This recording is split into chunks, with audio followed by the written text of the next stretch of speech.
biblical scriptures says in the book clearly, God said, let us make man in our own image. And he made man. Now let's look at the word image. What is an image? When you look at your son, your daughter, in order to identify them, you have to look at a few things. The first thing that they do is they take a DNA test. And that DNA test comes up with a match of your blood type. Why do they take the DNA of the father to identify if this child the father?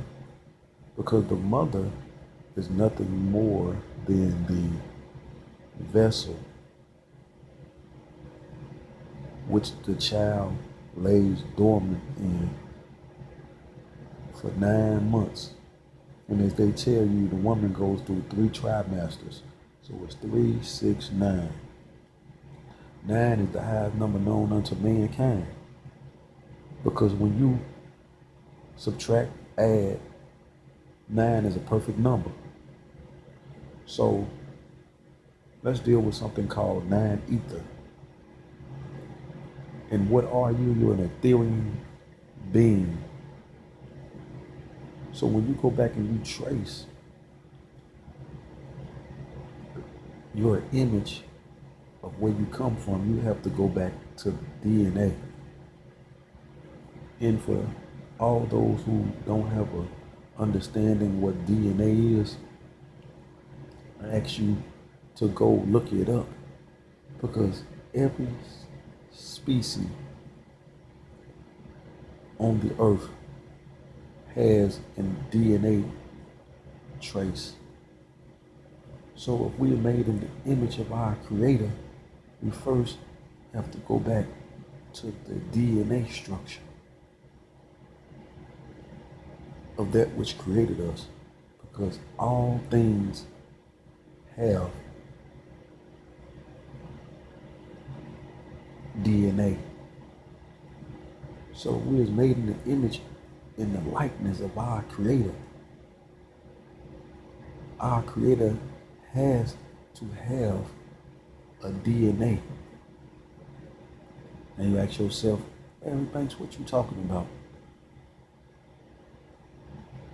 If we made in the image of that which we come from, we have to first start looking at the DNA of that which we came from.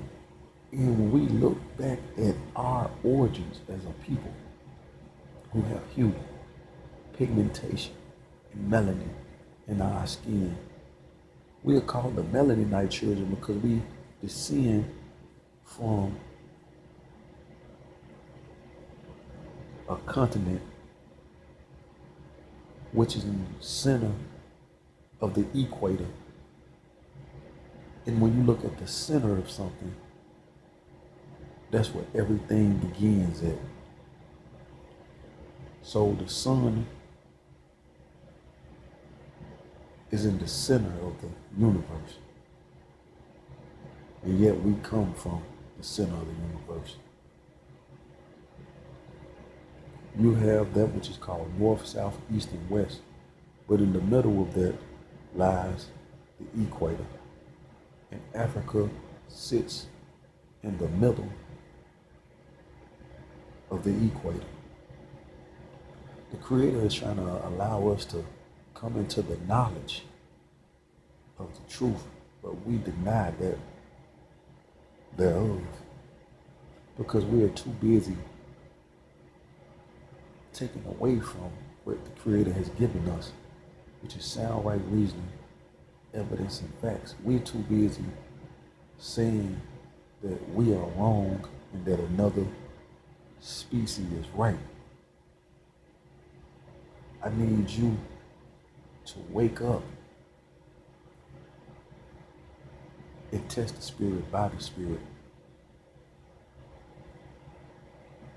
God is not a God that shall repent, or not a God that shall beg for bread. And if we created in His image, we shouldn't be repenting, and we shouldn't be begging for bread. God has given us our daily bread. He has given us wisdom, knowledge, and understanding. But yet, you know what I'm saying, we don't apply ourselves to these universal principles. And yet we're in this state that we're in as a people because we allow somebody else to make laws for us which are in violation of the universal laws that the Creator has given us. So by you continue to do these things, you pass judgment on yourself. I leave you in peace.